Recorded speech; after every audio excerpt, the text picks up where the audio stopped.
ยุเข้าบัดนี้เอ้าเนาะโอ้ยล้มพี่น้องเอ้ยปิวพัดกันสักกระทึกลูกน้องหมดน่ะต่อไปได้ไปไม่เฮ้ยเขาเอาไปจับเขาไปยางไปยางออกมาโอ้ยเนาะเกิดเหตุชนมุนพี่น้องเอ้ยล้มตีเพื่อนมาเลื่อนอยู่นอกมันโลกพี่น้องเอ้ยเนาะหลังจากแล้วอีทางเพื่อนแม่น้องเชื่อกับมาซอยเวียกทางเพื่อนบุญดีก่อนเนาะมันนี่ช่วยเข้าพี่น้องเอ้ย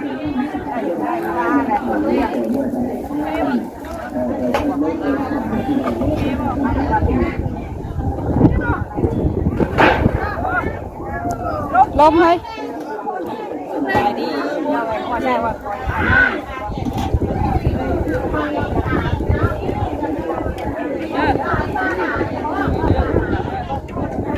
ได้ป่ะออกไปก้อนดิต้มบัตรออกไปก้อนดิให้ไปแท้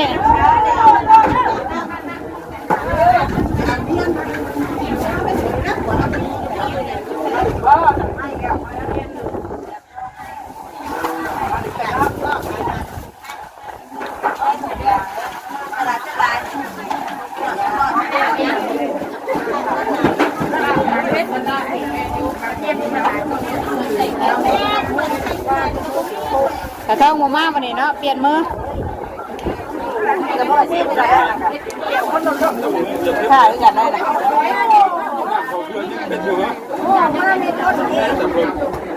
แล้วก็เป็นแม่ค้าจันเตี้ยบ่จัดเถอะสด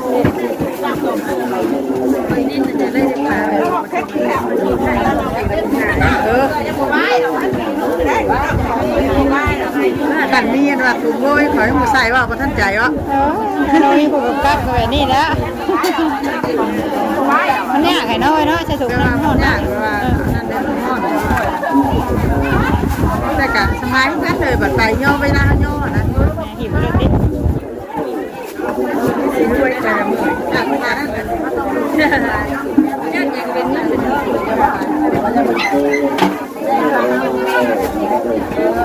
เฮ้ยพี่คบเดียวบ่อยเป็นหนังเจราติทำ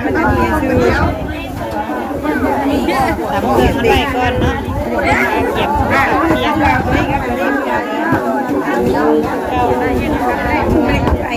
คืองานด้วย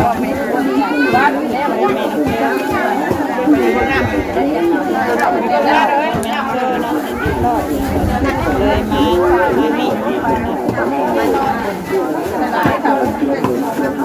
มีร้านการเก็บข่าวเที่ยง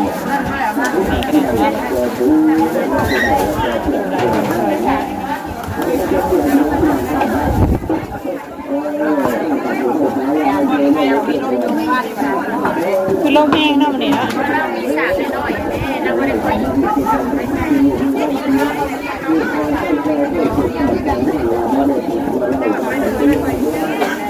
ทำโฮมใจได้เราถึงเลยแห้งเสกแต่แสบได้นะใหญ่กับมาไทยเลยมันยังกับของไทยได้ช่วงนี้สิแสบ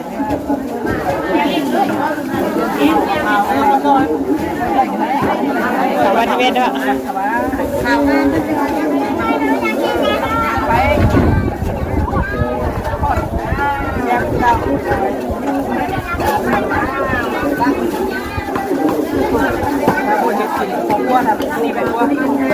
ครัวไม่ครัวเปลี่ยนใกล้กันปะครัวก็ไม่ครัวไปยุ่งกันเนาะนั่นก็เป็นทางเคยเพิ่นเนาะปิดเคยติดจะพูด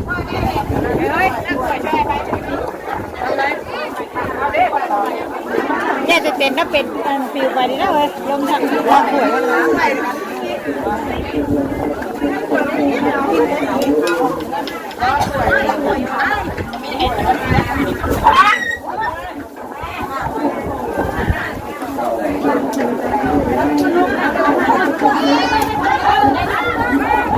ยังไงยังคนน้ำใจกันยังมาก็นั่นไปบ่ไปหน้าคนใจกันเลยล้มกันดิ ลมหนาวลมหนาวกันไล่น้ำใส่กันบ้าน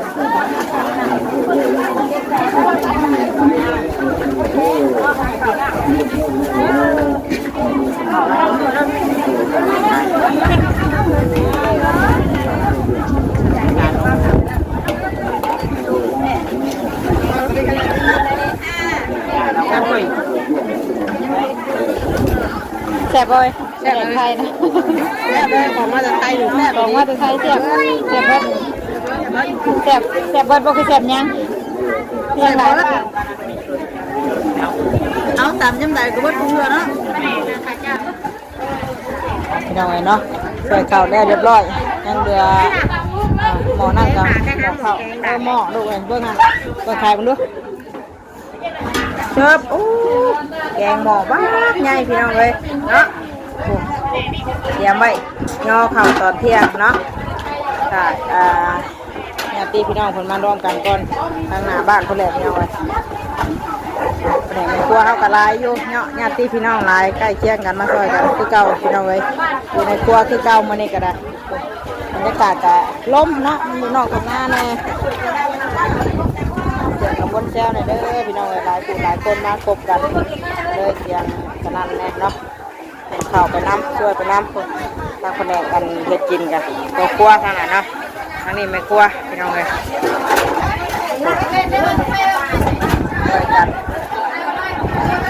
มีแต่ของไทยที่เพราะว่าเราได้ลูกเคยอยู่ฝั่งไทยเนาะยังกะมาแต่ฝั่งไทยพี่น้องเลยเครื่องใส่เครื่องซอยกันกำลังจิตเตรียมตำหุ่งเนาะตำหุ่งไว้เนาะ7 คนเพิ่นอันนั้นผลซอยกำลังสิเตรียมเห็ดลาบเห็ดก้อยเนาะไปย่อเข้าพี่น้องเพิ่นหลายคนหลายแผนกพี่น้องเอ้ยซอยกันคือเก่าเนาะอันนั้นก็ซอยผักซอยหญ้าไว้ท่าเตรียมท่า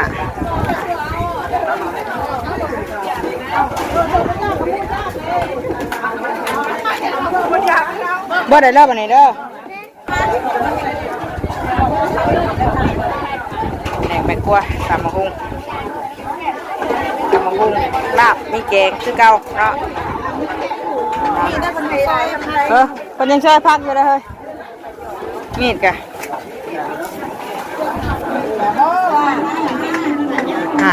เปิดเพลงหน่อย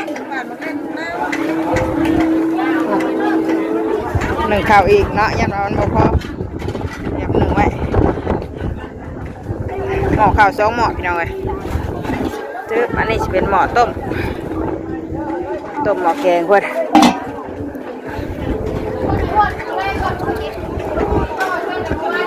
หลายคนช่วยกันตั้งตัวด้านจานเนาะคนละไม้คนละมืออีกแล้วพี่น้องเลยเอาโจไว้ก่อนเนาะเปิดเพลงนะเอาพี่น้องเลยอายุเข้าบัดเนี่ยเอาเนาะโอ้ยล้มพี่น้องเอ้ยปิวพัดกันสักก็ถึกลึกน้องหมดนะต่อเนาะเต้นจนรุดไปกินนี่จับกล้องให้เบิ่งบ่ทันชักมาดูไงดูนะมาเห็ดกินอยู่ดีๆขาเต้นรุดลงมาบัดนี้บ่มีนัดบริหารบ่นัดมันน่ะเขานั่งกาดกระตังปิวมาหมอแหกแจกกระโปงปิวไปฉะนั้น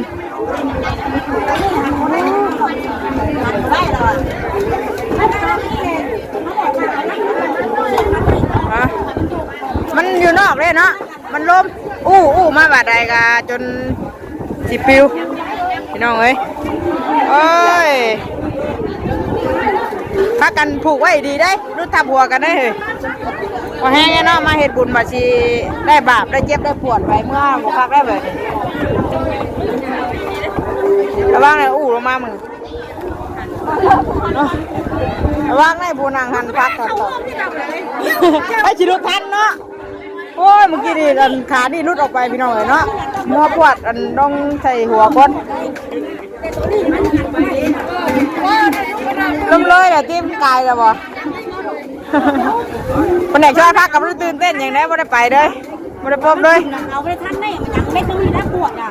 ไม่ ได้อยู่เลยเสือกแล้วมันปิ้นเลยได้เนาะ ปีนไปแล้วมันลมแหง หมากก็ได้ก็มันขึ้นข้างข้าหู เห็นบ้าหมากสไลเดอร์คนน่ะดิ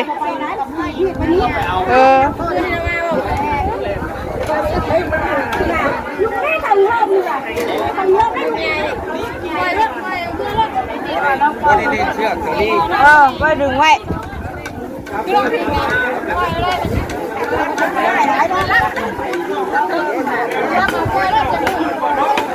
อ๋อลมมันไม่แห้งเพราะบันไดเนาะคือมาเห็นแบบนี้เริ่มมันสิขาดได้เนาะ ระวังแน่น่ะพะตังขาดปิวขึ้นมาเองแน่โอ้ย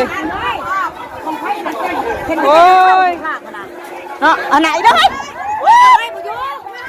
ไปได้ไปไม่เฮ้ยเขาไปจับได้อยากออกมาโอ้ยเนาะเกิดเหตุชนมุนพี่น้องเว้ยล้มตีเพื่อนมาเพื่อนอยู่นอกมันโลกถ้าไม่อยากมายาคุณลูกกลัวเขามาบัดนี้ล้มกับมาบัดนี้เนาะอยู่นอกครับ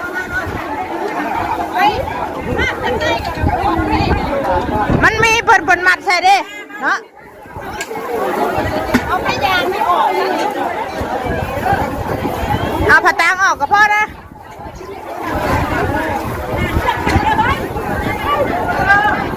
ปุ๊บเอาไปเลยจับไปเลยระวังเนาะเอาจับไปก่อนระวังเนาะผู้อยู่ทั้งรูปนั่นอย่าไปไม่จ่อยมันนั่งใกล้อันนี้แท้มันนั่งใกล้เสามันนี่มันดูมันไปมันไม่ได้ดึงไม่ได้แพ้ได้ฮะแพ้ดอกสโลจับเลยไม่ใช่ไปด้วยจับไปนะครับย่างนี่จับไปก่อนพี่น้องเอ้ยดึงจับสาวไว้อยู่นี่เนาะ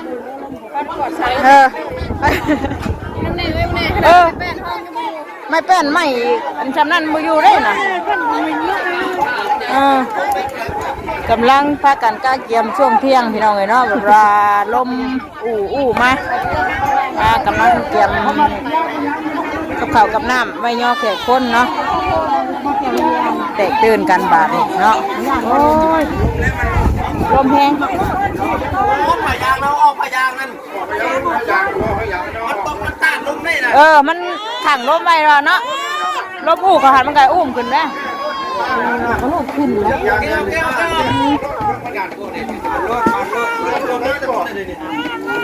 แล้วมาออกซ่าน่ะแดดบ่มันไปลมแห้งแดดให้เพิ่นชุดไปอีกเอ๊ะแม่แล้วลูกไปได้ห้ามเด็กหน่อยระวังไอ้ลูกยับเขานั่งไปนั่งในพุ่นหันยับพ่อเพิ่นได้น่ะฮอนแดดเนาะเธอตามเอาได้ป่ะหันไปยับพ่อยับปูเพิ่นกำลังขึ้นมาไม่หลงไม่ยากไม่ใช่ธรรมชาติจองไว้อยู่พี่น้อยกับสบู่เพิ่นเนาะดึงเสาไว้เสาเต็นไว้อยู่ดูดเสาแล้วตอนนี้ใครดูดเสาไงกำลังเทศมาเลยเนาะจังหวะแล้วมาหลับเอาจ้าเคยมาหลับเอาของบุญปะลมเนาะคือมือปอกแข้งมือนั่นก็ยังลมตอนแรกมาผ่านห้องตอนแรกมาผ่านห้องนี่ก็สิคือกันปะเดี๋ยวถ่ายทางนั้นนั่นก่อนพี่น้องเลยเนาะทางเงี้ยพ่อเพิ่นกำลังเทศอยู่เนาะจังหน่อยจังย่อข้าวย่อน้ำยังบ่มีเลยเนาะบ่มีขนาดเนาะมีเรื่องมันยังทวงด้วยนะวางได้เลยจักบ่เด็ดตัวท่าบ่มันนั่นเด้เต็นห้ามอากาศให้ข้างได้สูงครับ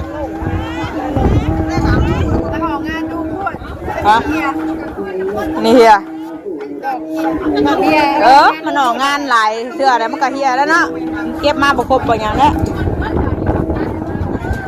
ลมมาบัดใดเป็นแต่ญาติโยดไปวางเลยเด้อลูกเต้าเด้อ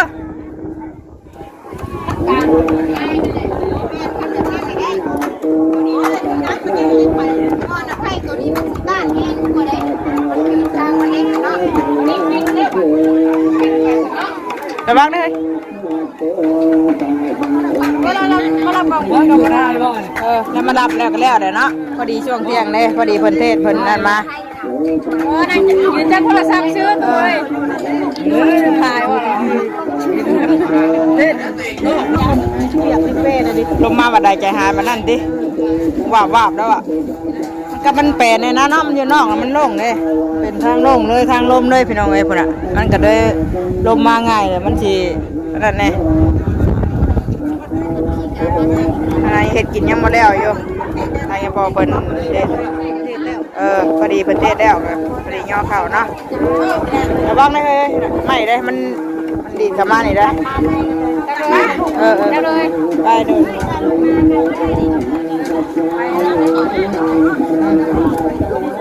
ยืนจับเสาไว้เพิ่นอยู่พี่น้องเนาะ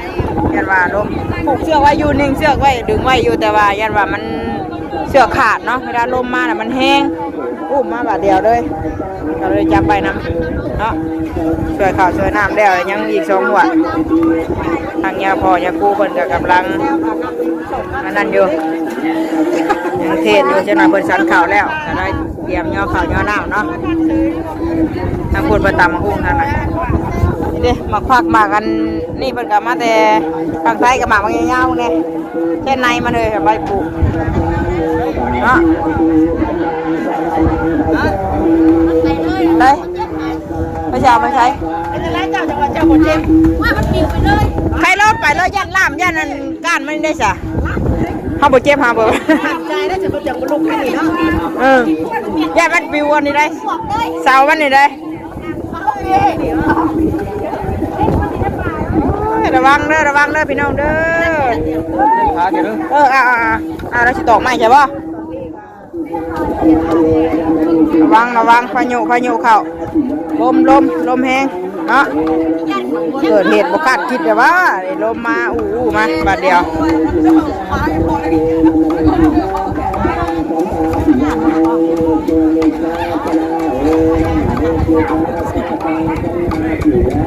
เอาล่ะไม่มาตอกเลยป่ะมาระวังนะเจ้ยรถมันนี่ปวดหัวแล้วนี่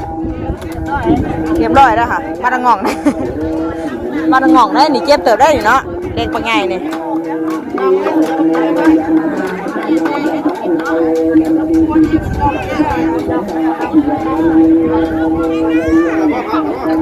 เฮ้ยมันพักกันได้นะตัวน้ำทงยางตัวช่อยนะอันน้ำทงนะช่อยไม่เช่านี่หายไปด้วยอย่าไปด้วยได้ชิตอกรักใช่ป่ะนี่ได้ชิตอกไม่ละพังรักใช่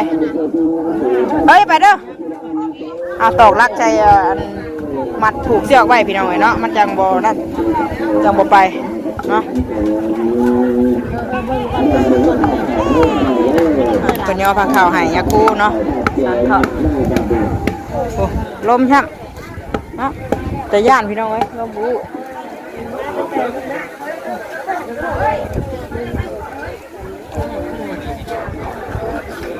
ให้เราตอกได้แล้วเนาะกิริจับให้เราวันนี้เราตอกอันไม้ไว้เลยเราจะผูกเชือกไว้พี่น้องเลยเนาะว่างไงนี่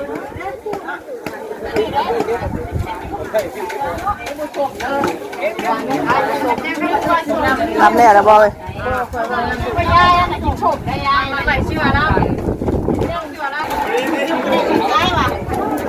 ไม่ได้หมดกำลังเจ็บเลยอยู่เพชรแล้วเนาะวายอยากจะวายอยู่อ่ะจบเด้อเนาะเจี๊ยบมันนี่กำลังเงาเข่าจะพูดแล้วก็เงาเข่าวันเจ็บก้นที่มาห้องงานนั่นข้างหน้าพุ่นไหนพี่น้องไงเนาะเขาอยู่หลังบ้านใครอยู่หลังบ้านข้างหน้าพุ่นกับมีลายอยู่เนาะเจ็บก้นเพิ่นระวังได้เลยพอแห้งไงเนาะพี่น้องเลยนั่งอยู่เนาะกำลังเห็ดอยู่เห็ดกินแกงซุกเรียบร้อยแล้วแกงเนาะแกงครัวเพิ่นกันลมมาบ่ได้ตื่นบ่นั่นไฟกับระวังนะเฮ้ยพื้นไฟเนาะมันลมแต่ยันว่ามันปิวไปใส่เพื่อน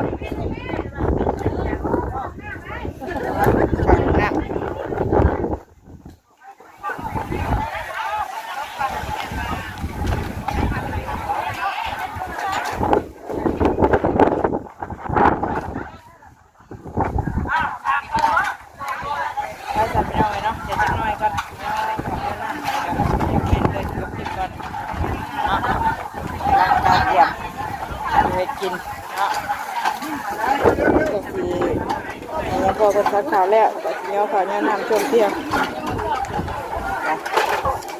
นี่ก็สวัสดีแล้วน้องไปเที่ยวสวัสดีกันเด้อน้องขอบคุณไปเลยสบายดีคนเด้อเนาะดีนี่เดินคือเราคือเดินไปเอาเลยสำคัญกับเบิ้งโฆษณาให้เด้อเนาะมาซอยเรียกทางงานเพื่อนบุญร่างกายเกียมอยู่เห็ดกินพอช่วยไว้ได้เลยนะคะกันหนึ่งพวกมันช่วยเก่าอีกเลยเนาะไปเดี๋ยวช่วยข่าวน้ำเปิดดีก่อนพี่น้องเลยเนาะเดี๋ยวจบคลิปไปก่อนจบเลยเนาะหาช่วยข่าวช่วยน้ำอีกก่อนไปดีกับไปจุกทุกคนชุกไว้เลยค่ะกระจายกินอีกเนาะเดี๋ยวชุก